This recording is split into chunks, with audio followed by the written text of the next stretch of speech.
바울이 에베소에서 행한 놀라운 능력을 목격했던 어떤 떠돌이 유대인 무당들이 예수님의 이름을 주술로 사용해서 귀신을 쫓아내려고 했습니다. 그들 가운데 서게와의 7 아들들도 있었는데 그들은 예수님의 이름과 바울의 이름을 빌어서 악한 귀신을 쫓아내려고 했습니다. 그러나 악한 귀신은 물러가기는커녕 오히려 기세등등하게 내가 예수도 알고 바울도 알지만 너희는 누구냐라고 되묻고서는 그들이 뛰어올라 옷을 찢고 마구 때리는 바람에 그들은 급히 도망을 해야만 했습니다. 그들은 악한 귀신들에게 톡톡히 망신을 당한 것은 물론이거니와 생명까지 위태로워지는 봉변을 당하고 말았습니다. 사랑하는 여러분, 하늘과 땅의 수많은 이름들 가운데 가장 높고 귀한 이름은 예수입니다. 기독교의 모든 것은 예수님의 그 이름 안에 있습니다. 우리들의 신앙생활에서 모든 열쇠도 바로 예수님의 그 이름 안에 있습니다. 예수님의 이름에는 분명히 사람을 구원하고 치유하는 놀라운 능력이 있습니다. 나세는 예수의 이름 앞에 악한 귀신이 떠나가며 놀라운 치유의 역사가 일어납니다. 그렇지만 그 효험은 기계적인 것이 아니며 또한 사람들이 그것을 모방해서 간접적으로 사용할 수도 없습니다. 예수님과의 인격적인 만남을 통해서 구주로 믿고 그의 이름을 전심으로 의지하는 사람에게만 예수님의 이름은 능력이요 구원인 것입니다. 그러므로 중요한 것은 예수님을 믿는 믿음입니다. 잊지 마십시오. 예수님을 아는 지식과 믿음은 별개라는 사실을 말입니다. 예수님에 대해서 지식으로 안다라고 해서 다 믿는 것은 아닙니다. 귀신들을 보십시오. 복음서를 읽어보면 귀신들이 예수님을 더 잘 알고 있었다는 것을 알 수가 있습니다. 영적 실체인 귀신들은 예수님을 단번에 알아보았습니다. 그렇지만 귀신들은 예수님을 알기는 알되 믿지는 않았습니다. 그렇습니다. 귀신들은 예수님에 대하여 우리들보다 더 잘 알고 있습니다. 그렇지만 예수님을 믿고 따르지는 않습니다. 우리들 주위에도 보면 그리스도인이 아니라도 예수님에 대하여 아는 사람이 많이 있습니다. 심지어는 다른 종교를 믿는 사람들 중에서도 예수님에 대하여 아는 사람이 많이 있습니다. 티베트의 정신적 지도자이며 라마교의 수장인 달라이 라마 같은 사람은 산상수훈을 강론하기까지 했습니다. 그러나 그가 예수님을 믿은 것은 아닙니다. 성도들 가운데는 예수님을 안다라고 해서 예수님을 믿는 것으로 착각하는 사람들이 많이 있습니다. 그들은 자신들의 종교가 무엇이냐라고 묻으면 서슴없이 기독교인이라고 대답을 합니다. 그들 중에는 성경에 관한 지식이 탁 뛰어난 사람들도 있습니다. 기독교 교리에 대해서도 어느 누구 못지않게 알고 있습니다. 그러나 우리는 그러한 사람이 곧 믿음이라고 생각해서는 안 됩니다. 예수님을 전심으로 구주로 고백하고 그분께 자신의 삶 전부를 전폭적으로 의뢰하지 않으면 아무리 예수님에 대해 많이 알아도 믿는 것이 아니라 그 지식 그대로 끝나고 마는 것입니다. 그렇기 때문에 우리는 예수님을 지식적으로도 많이 알 뿐만 아니라 그 지식대로 예수님을 바르게 믿어서 구원에 이를 수 있기를 주의 이름으로 축복합니다. 구원에 이르지 못하는 믿음은 아무런 의미가 없는 것입니다. 구원에 이르지 못하는 지식은 아무런 의미가 없는 것입니다. 그런데 서게와 7 아들들과 유대인 무당들이 예수님의 이름을 잘못 사용했음에도 불구하고 그 사건은 역설적이게도 유익한 결과를 가져왔다는 것입니다. 즉 에베소에 사는 유대인들과 헬라인들이 다 이 일을 알고 두려워하며 주 예수의 이름을 크게 높였다는 것입니다. 예수를 믿는다라고 하면서도 이전에 행하던 미신과 죄악된 삶을 완전히 청산하지 못했던 명목상의 그리스도인들이 바울을 찾아와서 잡아가며 온전히 주께로 돌아섰습니다. 에베소 사람들의 놀라운 회심의 물결이 에베소를 덮어가고 있는 가운데 자신들이 그토록 소중하게 여기던 마법책들을 사람들이 보는 앞에서 공개적으로 불태워버리는 구체적인 회심의 사건도 일어났습니다. 그 값이 무려 은화 5만 드라크마였다라고 했습니다. 은화 5만 드라크마는 한 사람이 하루도 쉬지 않고 약 137년을 일해 받을 수 있는 어마어마한 금액이었다라고 지난 주일에 말씀을 드렸습니다. 사도행전 저자인 누가는 에베소에서 이와 같은 놀라운 회심과 부흥이 일어날 수가 있었던 것은 주의 말씀이 힘이 있어 흥왕하여 세력을 얻었기 때문이었다라고 했습니다. 그러니까 에베소의 놀라운 부흥을 가져오게 된 비결은 바울 개인의 능력에 의해서가 아니라 바울이 전한 주님의 말씀이 지닌 힘에 의한 것이었음을 분명하게 밝혀주고 있는 것입니다. 그렇습니다. 주님의 말씀은 이상 그 무엇과도 견딜 수 없는 강한 힘을 지니고 있습니다. 그 힘은 언젠가 소멸된 안개나 물거품과 같지 않고 날로 흥왕하는 영원한 힘입니다. 죽음을 깨뜨리고 부활하신 주님의 말씀은 세상을 이기고 정복하신 그 말씀입니다. 주님을 믿는다는 것은 주님의 말씀을 믿는다는 것이요, 주님의 말씀을 믿는다는 것은 그 말씀이 지닌 힘을 믿는 것입니다. 주님을 믿는다라고 하면서도 주님의 말씀에 힘을 믿지 못한다라고 한다면 누구라도 주님의 정인으로 살아갈 수 없습니다. 사랑하는 여러분, 우리가 그리스도인으로서 주님의 제자된 삶을 살아간다라고 하는 것은 베드로가 착각했던 것처럼 세상과 격리된 채 외딴 변화산 위에서 홀로 고고하게 살아가는 것이 아닙니다. 타락하고 오염된 세상 속에서 수많은 사람들과 부대에 끼며 그 속에서 주님의 정인으로 살아가는 것입니다. 그것은 다시 말해서 세상과 하나가 되는 것이 아니라 세속화되는 것이 아니라 세상화되는 것이 아니라 거룩하게 구별되는 성도의 삶을 살아가는 것입니다. 바울이 만문과 향락과 미신과 우상과 쾌락의 도시 에베소에서 주님의 정인으로 놀라운 일들을 감당할 수가 있었던 것은 그가 주님의 말씀의 힘을 믿었기 때문입니다. 그렇습니다. 우리도 험한 세상을 이기고 주님의 정인된 삶을 살아가기 위해서는 무엇보다도 먼저 주님의 말씀을 믿어야만 합니다. 주님의 말씀에서 나오는 절대적인 힘을 믿어야만 합니다. 그런데 오늘 우리들의 문제는 입술로는 주를 믿는다라고 고백하면서도 인문주의 사조의 영향을 받아서 주님의 말씀을 절대적인 말씀으로 인정하지 않으려고 한다는 것입니다. 어떤 그리스도인들은 성경에 기록된 주님의 말씀을 종교 문학으로 취급하기도 하고 강단에 선포되는 주님의 말씀을 가볍게 흘러버리기도 합니다. 그러기 위해서는 결국 우리의 삶에서 위대한 역사가 일어날 수가 없는 것입니다. 잊지 마십시오. 주님의 말씀은 살아있고 강한 힘이 있습니다. 그래서 우리의 혼과 영과 관절과 골수를 쫄러 쪼갭니다. 그 주님의 말씀은 나를 안내하는 등불이며 내 길을 비추는 빛인 것입니다. 그럴 수 있는 것은 주님의 말씀을 절대적으로 순종하여 믿음으로 받아들였기 때문입니다. 그런 사람에게 주님의 말씀은 그의 삶의 기쁨이 되었고 즐거움이 되는 것입니다. 그러므로 우리도 주님의 말씀을 온전히 순종하여 믿음으로써 그 말씀에 의지하여 승리하는 복된 인생이 다 될 수 있기를 주의 이름으로 축복합니다. 오늘의 본문은 그 이후에 바울에게 있었던 일을 알려주고 있는데 본문 21절을 우리 다 같이 읽도록 하겠습니다.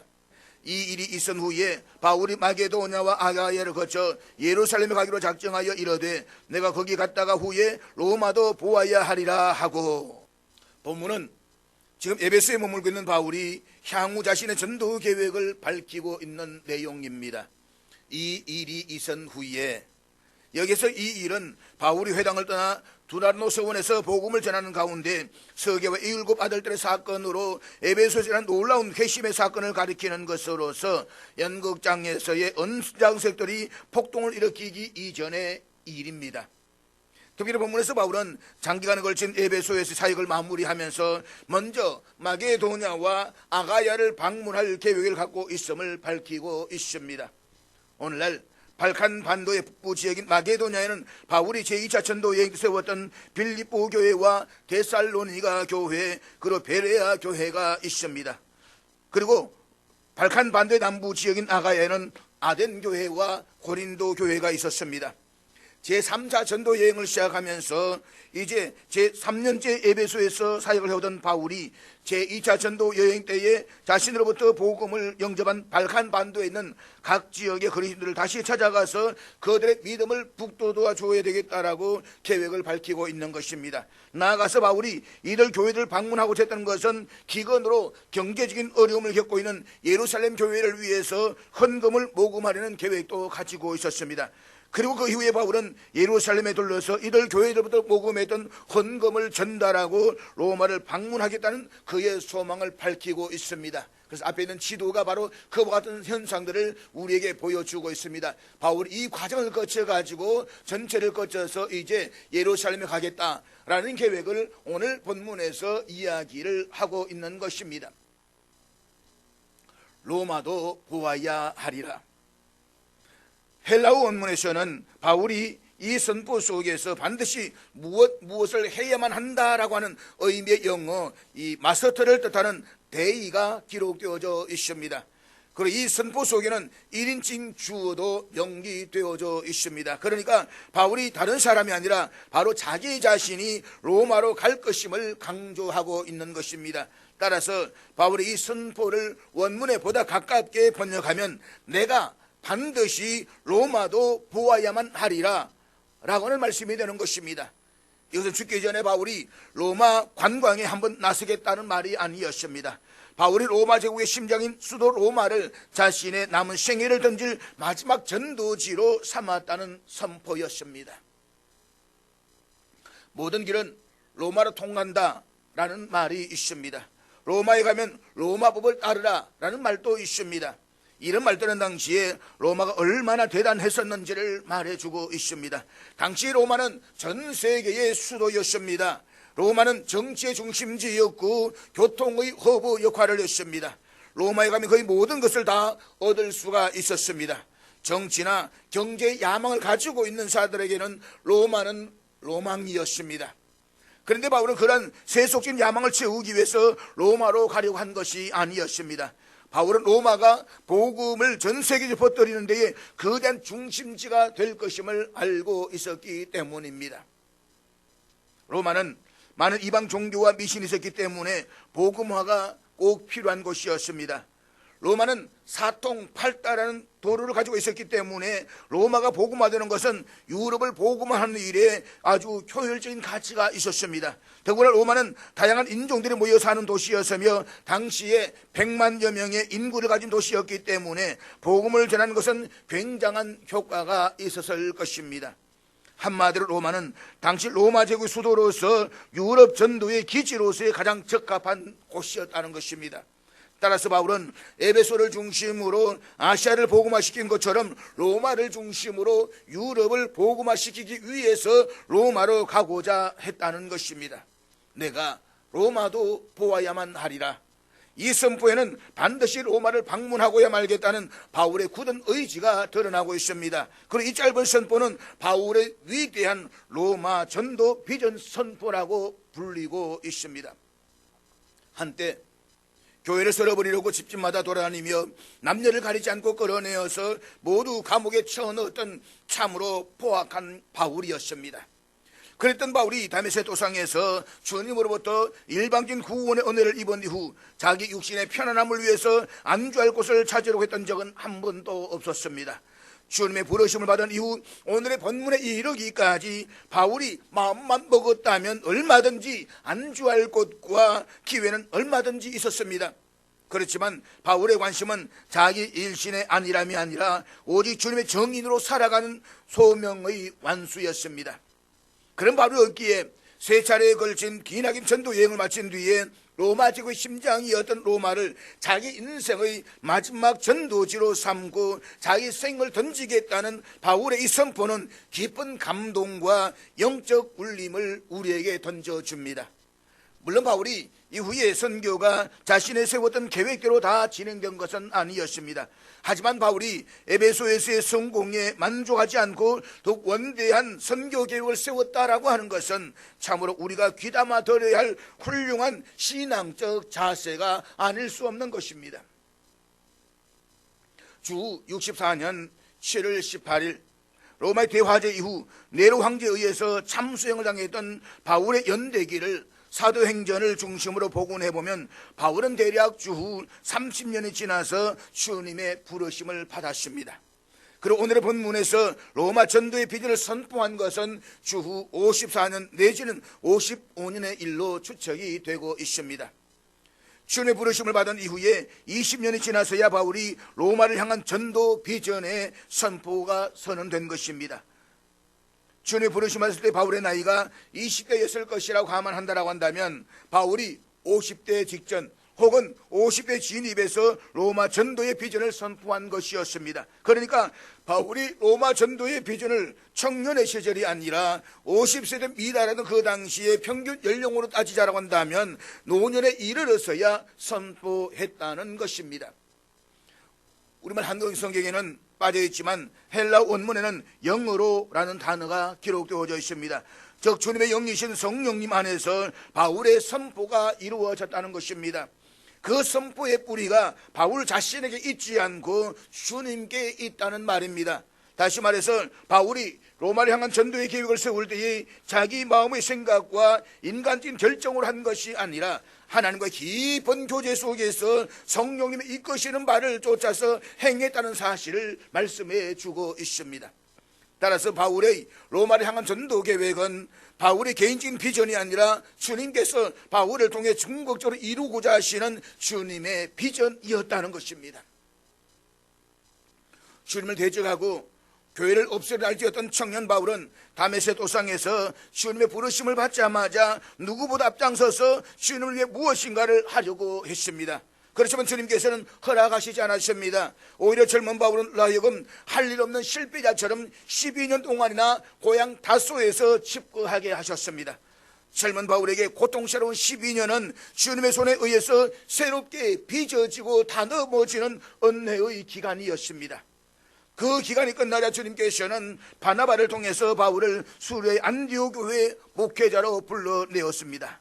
그곳에서 바나바와 함께 공동 목회를 하게 하신 것이었습니다. 그런데 교회 목회자 살아간다라고 하는 것은 바울의 인생에는 전혀 없었던 계획이었습니다. 안디옥 교회에서 목회를 시작한 지 1년이 지나 주님께서는 바울과 바나바를 따로 세우셔서 복음 전도자로 불러내셨습니다.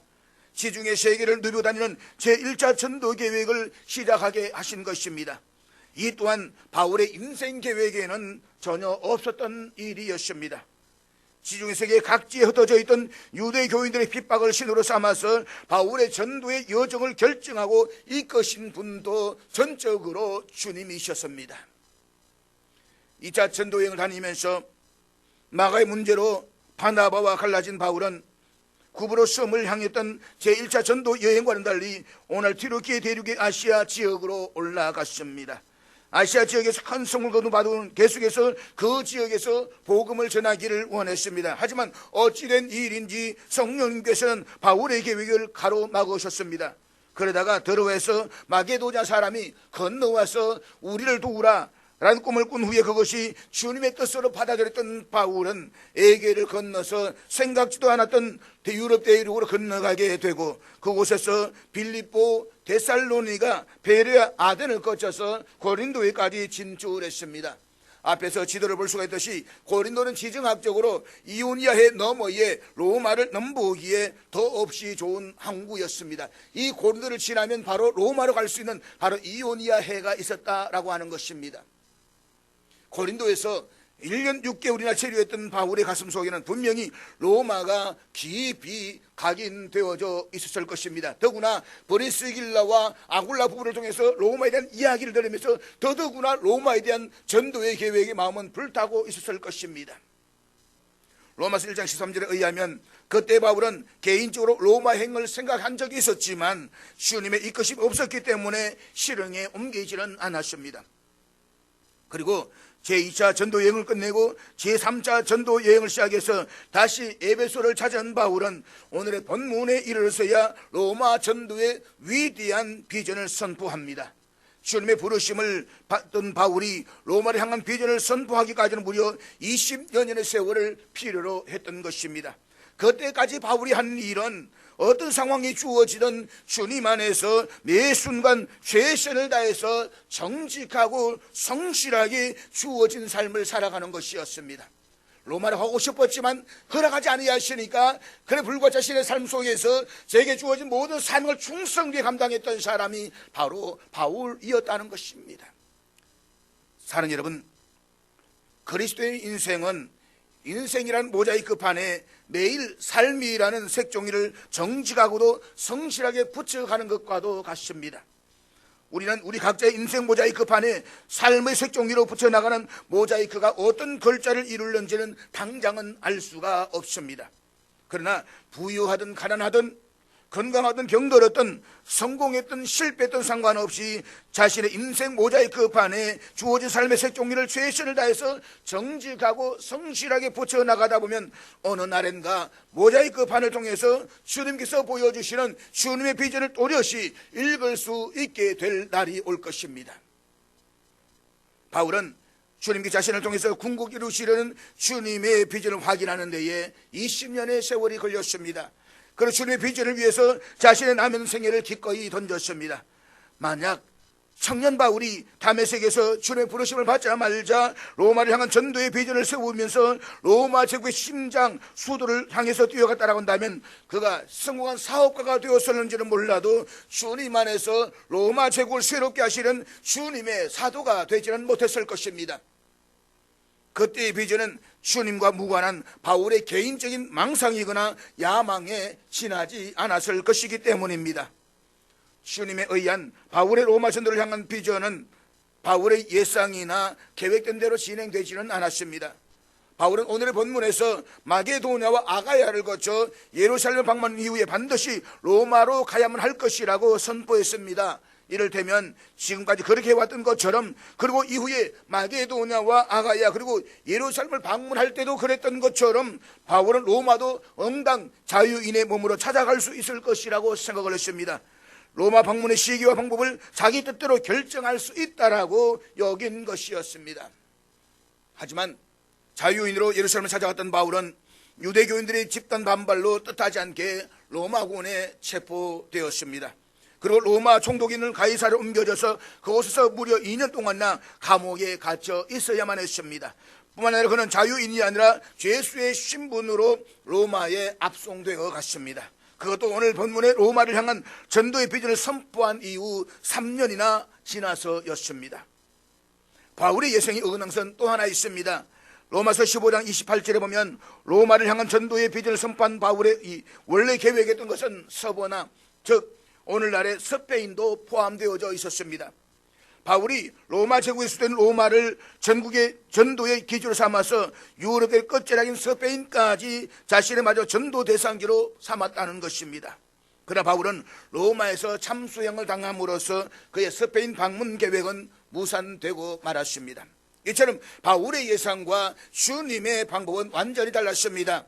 그렇지만 로마를 향한 전도의 비전을 주신 분이 주님이신 이상 바울은 주님의 방법에 한순간도 저항하거나 거부하지 않았습니다. 늘 그랬던 것처럼 주님의 이끄심에 자신을 철저하게 맡기고 자신의 인생을 모자이크 판에 매일 삶의 색종이를 최선을 다해서 정직하고도 성실하게 붙여나갔습니다. 그 결과 로마의 전도와 관련한 바울의 계획과 예상은 빗나갔지만 주님께서 바울을 통해 이루고자 하셨던 주님의 비전은 오묘하게 성취가 되었습니다. 유대인들이 십자가에 못 박아 죽인 예수께서 부활하신 그리스도를 증언한 바울에 대한 유대 교인들의 적개심은 날로 고조되었습니다. 급기야 예루살렘에서는 바울을 죽이려는 암살단이 구성될 정도였습니다. 사도행전 23장 12절 이하의 말씀에 따르면 40여 명으로 구성된 암살단은 바울을 죽이기 전에는 아무것도 먹지 않겠다라고 굳게 맹세할 정도로 오직 바울 한 사람을 죽이는 데에 혈안이 되어져 있었습니다. 자유인으로 예루살렘에 방문했던 바울이 만약에 자유인의 몸으로 자기 임의로 로마를 방문하려고 했다라고 한다면 바울은 로마는 고사하고 예루살렘을 벗어나기도 전에 무슨 암살단의 칼에 맞아 죽고 말았을 것입니다. 그러나 바울이 로마군에 체포당함으로써 오히려 그의 생명이 유대교인의 암살단으로부터 지켜졌고 죄수의 신분으로 로마에 안전하게 압송됨으로써 결과적으로 그는 로마군의 호송 속에서 머리카락 하나도 상하지 않고 로마 제국 수도인 로마에 도착할 수가 있었습니다. 인간의 판단으로는 상상하지도 못할 주님의 역설적인 섭리였습니다. 그래서 우리는 합력하여 선을 이루시는 하나님을 믿어야 되는 것입니다. 우리의 실패와 좌절까지도 하나님께서는 우리 선을 이루시는 그 놀라운 역사의 섭리를 우리는 신뢰할 수가 있어야 되는 것입니다. 로마를 향한 전도의 비전을 선포한 바울의 계획에 스페인까지 포함되어 있었던 것은 스페인은 당시 그 사람 생각하던 땅끝이었기 때문이었습니다. 바울은 마지막 전도 대상지를 로마를 중심으로 해서 스페인까지 포함시킴으로써 땅까지는 내 정리이 되라는 주님의 지상 명령을 완수할 수 있다라고 생각했다는 것입니다. 그러나 주님께서는 바울의 발걸음을 로마에서 멈추게 하심으로써 당신이 말씀하신 땅끝의 의미에 대해서는 두 가지 사실을 일깨워 주셨습니다. 첫째는 주님이 말씀하신 땅끝은 지리적이거나 공간적으로 가장 먼 곳이 아니라 우리가 어떤 두 발을 섞고 서 있는 바로 그곳이 땅끝이다라고 하는 것입니다.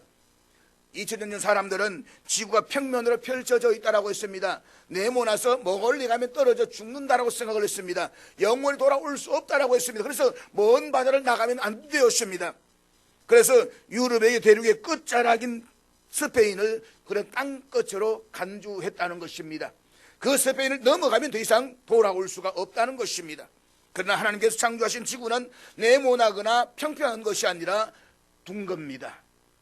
그렇기 때문에 누구든지 한 방향으로 계속해서 나가면 지구를 한 바퀴 돌아서 다시 제자리로 돌아오게 되어져 있습니다. 그러니까 누구든지 자기가 서 있는 바로 그곳이 땅끝이다라고 하는 것입니다. 둘째로 가장 부유하고 가장 화려한 대도시가 실은 영적으로 가장 어두운 땅끝이라는 사실입니다. 당시 로마 제국 수도인 로마는 제국 내에서 가장 크고 가장 부유하고 가장 화려한 도시였습니다. 로마 제국의 부와 권력이 로마라는 그 대도시 안에 집중되어져 있었습니다.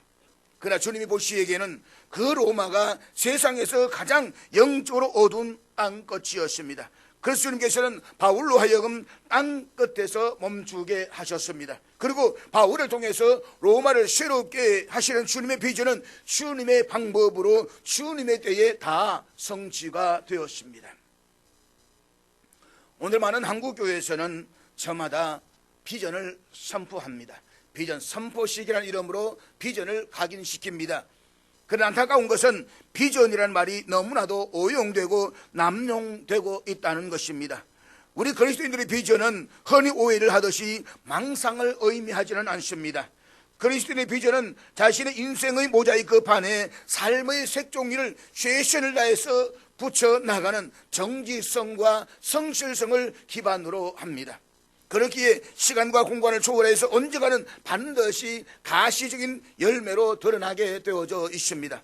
하지만 매일 주어진 삶에 대한 정직성과 성실성을 도외시하는 망상은 모래 위에 짓는 집과도 같습니다. 그래서 망상에 빠진 사람의 인생은 아무리 그럴듯해 보여도 필경은 무너지고 말 것입니다. 또한 그리스도인의 비전은 야망을 뜻하지도 않습니다.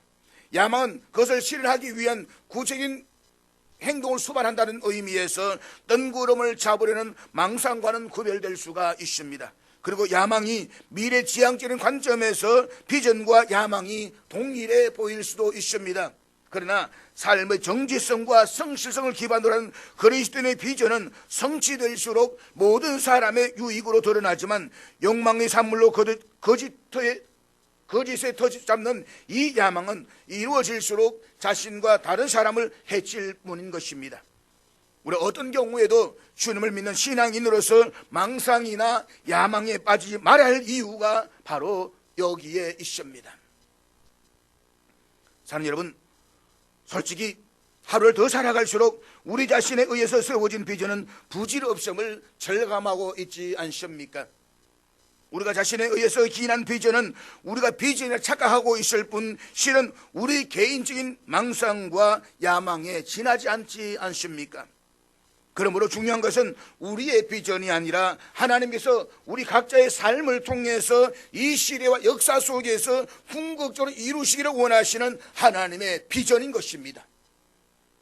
인간의 망상이나 야망과 달리 모든 사람을 살리시는 하나님의 비전은 그 비전에 자신을 맡기는 사람의 삶의 정지성과 성실성을 통해서 인간의 역사 속에서 반드시 이루어지는 것입니다.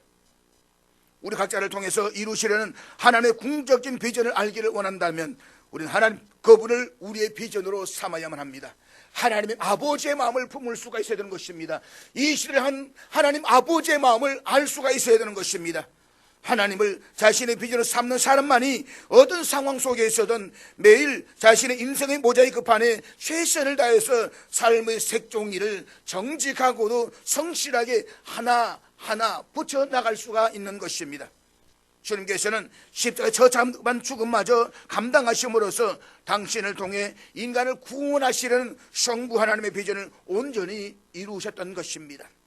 주님의 정리 있는 삶을 살기를 원했던 바울도 이 세상의 부귀 영화가 아니라 주님을 자신의 비전으로 삼았습니다. 오직 주님과 십자가만을 자랑하기를 원했습니다. 자신의 모든 인생의 전부를 걸었습니다. 그리고 주님께서 이끄시는 대로 매일 자신의 인생의 모자이크판에 최선을 다해서 삶의 색종이를 정직하고도 성실하게 한 장 한 장 붙여 나갔습니다. 그 결과 바울은 주님의 부르심을 받은 지 20여 년 만에 자기 인생 모자이크판 위에 로마라는 주님의 비전을 또렷이 볼 수가 있었던 것입니다. 그리고 주님의 그 비전에 바울의 자신의 남은 인생을 던짐으로써 로마 제국을 복음화시키는 주님의 비전은 성취가 되었습니다. 사랑하는 여러분, 그 주님께서는 이미 영으로 우리 안에 임재하여 계시고 벌써부터 당신의 말씀으로 우리를 품고 계십니다. 우리 각자를 통해서 이 시대와 인류의 역사 속에 궁극적으로 이루시기를 원하시는 주님의 비전이 있기 때문인 것입니다. 우리는 그냥 태어난 것이 아닙니다. 어쩌다가 엄마 아빠의 사랑 속에서 태어난 존재가 아닙니다. 우리는 그냥 어쩌다가 여기 흘러온 그 사람들이 아닙니다. 하나님의 비전하심과 하나님의 뜻이 있기 때문에 세상이 태어났고 그 하나님의 비전이 있기 때문에 오늘 여기에 우리가 함께 둘러앉아 있는 것입니다. 그러므로 우리 모두 바울처럼 오직 주님만을 우리의 비전으로 삼으십시다. 인생의 햇빛이 들었다고 교만하거나 나태하지 말고, 인생의 폭풍을 맞았다면서 좌절하거나 포기하지 말고, 늦었거나 빠르다라고 해서 속단해서 서두르거나 지치함도 없이 매일 최선을 다해서 우리 각자의 인생의 모자이크판에 삶의 색종이를 정직하고도 성실하게 뚜벅뚜벅 느리지만 그래도 정직하게 붙여 나가십시오. 우리 모두는 언젠가 우리 각자의 인생의 모자이크판 위에서 주님께서 우리 각자를 통해 이루시기를 원하시는 주님의 비전을 또렷이 보게 될 것입니다. 그날이 오늘이거나 내일일 수도 있고 10년 후일 수도 있고 아니면 우리의 죽음 직전일 수도 있습니다. 그때 우리의 온 생애를 그리고 우리의 남날이 비록 단 하루뿐이라 할지라도 주님의 비전을 위해서 온전히 던지십시다. 주님 안에서는 천년이 하루와 같고 하루가 천년 같기에 우리 각자를 통한 주님의 비전은 시간과 공간을 초월해서 우리의 인류와 역사 속에서 반드시 성취될 것입니다. 비전을 포장한 망상과 야망 사로잡혀 사느라 주님께서 나에게 맡겨주신 귀한 생명의 시간을 허비하지 말고 나를 통해서 궁극적으로 이루기로 하시는 주님의 비전을 또렷이 보고 그 비전에 우리의 남은 삶을 온전히 던져 나가십시다. 그래서 잠시 이 땅을 거쳐가는 우리의 인생의 무의미한 서침이 아니라 주님의 영원한 흔적으로 새겨지는 저와 여러분의 삶이 될 수 있기를 주의 이름으로 축복합니다.